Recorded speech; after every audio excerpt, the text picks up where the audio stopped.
Hi, Andy Rizika, down at the St. Louis Board of Elections to give you all the results of the local races. But first, we're going to talk to some officials about pulling off a large-scale event that is the general election. I'm the Democratic Director of St. Louis City Board of Elections. My counterpart is Gary Stoff. He's the Republican Director of Elections. So our job is to oversee the conduction of elections in St. Louis City. So there's a staff here. There's approximately 30 full-time staff who do everything from the warehouse that you may be hearing in the background, rolling stuff in from the polling sites, to the tabulations department that run the final results on election night. So kind of all those steps. And then, obviously we have staff that's amazing. Same way, Republican, Democrat, all the way down. So there's a counterpart for every single person. So the idea is the bipartisan aspect is to have one party looking over each other's shoulder in some sense to make sure everything's done, straight. And so we take it seriously here. And so there's Republican director, Democrat director, and we just coordinate and work as a team to make sure the election happens. The whole day went pretty smooth. Initially, in the beginning, long lines at polling places, and there were some issues with some processing equipment for voters, but there's always a backup that we have on paper, but it just takes longer to vote the person.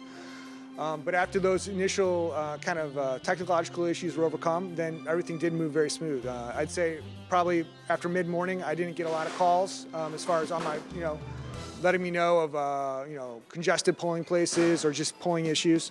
And the whole day, I think went very smooth. And I think a large part of that was a lot of absentee vote early, and then also a lot of mail-in voting. That kind of removed the pressure that was on the polls. But in general, the whole day went smooth. As far as night, the data was retrieved from the polling locations, in an orderly fashion. We had the results tabulated, and it had an unofficial result posted, I think, by 10:30 at night. So the whole day moved pretty smooth. The election went very, very well. All of our polling places were open on time. Voters were able to get through in a timely manner. We had more election workers this time than I think we've ever had. We made a concerted effort to reach out to organizations and groups and students, and we had a very, very wide variety of students. Typically, our poll workers tend to be more senior than younger. This year, our primary poll workers, the election judges, and the poll managers were still more senior than junior because many of them were folks we've used before. But we were able to recruit a number of additional individuals willing to serve in the polling place, not only to fill vacancies, but just to have extra hands available, both to help maintain social distancing and to facilitate the process, including curbside voting. Well, we had over 28,000 individuals come in here and come in our 4 satellite locations to vote in person. It was new. This is the first time we did it. Working with, we received grant money from, say, City Hall, who that helped make that happen. It was new, but on the other hand, there's a team of dedicated people volunteered their time to run these locations. Did an amazing job. As far as new, it just took a little extra effort to coordinate it, but it definitely, I think, was worth the effort to, try to facilitate voting in St. Louis. So in addition to that, we had another 20-some-odd thousand that were mailed in either absentee or mail-in ballots, and even as late as 6:45 on election evening, we had folks going over to the main library to pick up any absentee or mail-in ballots that had arrived that day because the cutoff was 7 o'clock on election day. So that process with the absentee was actually going on during the day on election, and we had approximately 25 bipartisan teams, Republican, Democrat, sorting through the ballots, running them through the optical scanners. We weren't allowed to reveal those numbers until the polls actually closed, but even that process, which we anticipated might take as long as 7 o'clock that evening, was finished early. So that's a tribute, I think, to the workers who volunteered to do that work. Now, they got paid, but the point is they volunteered their time to do that. They were here at 6 o'clock in the morning. We were here earlier than that, but they were here at 6 o'clock in the morning, worked all day to get that done. And so we just had a very, very good crew. We had a good planning process set in place, and even bringing things back at night, we had that very well organized. We had the assistance of the police in maintaining traffic control on the street, so we only had one poll coming in at a time. Our own people were taking out all the materials. We had workers with checklists, so we need so many of these and so many of those, and once that was verified, the roving deputies could leave. The memory cards and the other materials were taken up to the second floor. So it just turned out to be a very, I think, well-run election.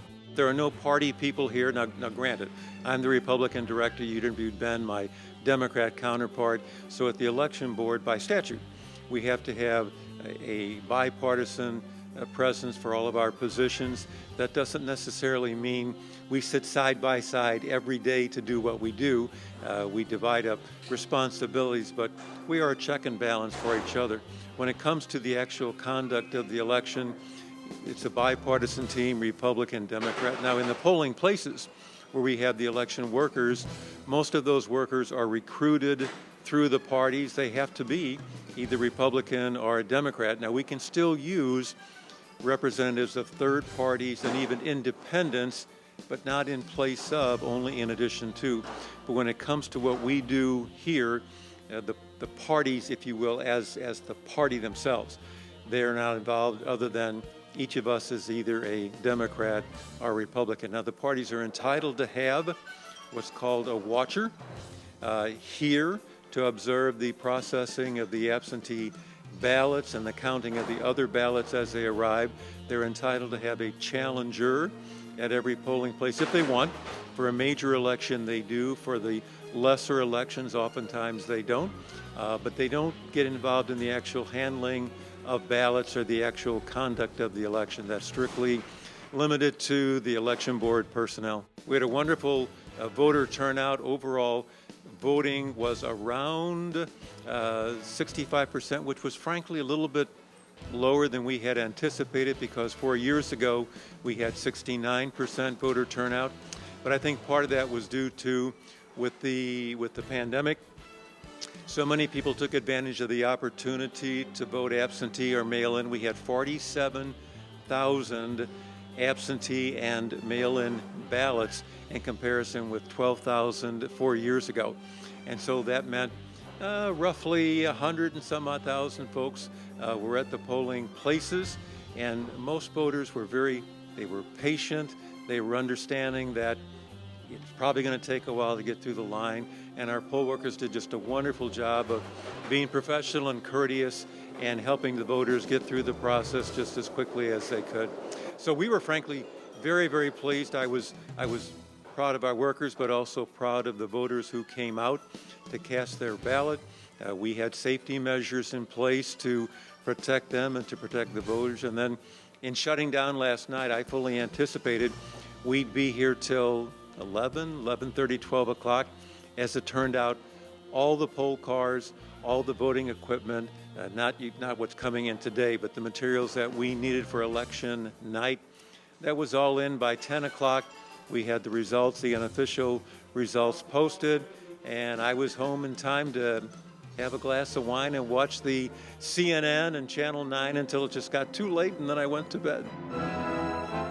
The Biden-Harris ticket was a big winner in the city of St. Louis, winning 82% of the vote. Nationally, Biden won 51% of the vote, garnering 306 electoral votes, becoming the 46th U.S. president. Here are the election results for the city of St. Louis. Prop 1 failed in a close vote. It would have allowed employees of the city to live outside of the city. Prop D passed overwhelmingly. It establishes an open and nonpartisan system for elections for city offices. And Prop D will allow two top-tier candidates to then compete in a runoff election. Prop R was also favored by a large majority. Prop R also provides a 6 cents tax increase to provide additional funding for children's services for those aged 5 years and younger. Prop T was defeated by voters. It would have imposed a gross tax receipt of 7.5% on telecommunications providers. In the circuit attorney race, Kim Gardner had a solid win with 74% of the vote.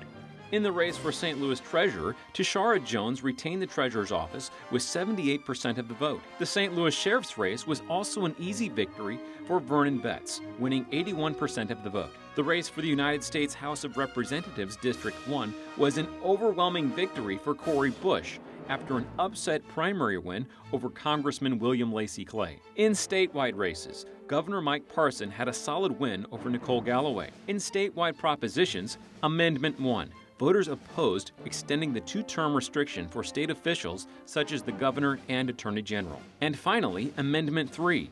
Voters reversed themselves on the redistricting process approved in 2018. Amendment 3 will now transfer responsibility for drawing state legislator districts from a nonpartisan state demographer to a bipartisan commission appointed by the governor. For more updates and more programming, follow us on social media, Facebook, Twitter, Instagram, and YouTube. I'm Andy Rizika, and thanks for watching STL TV.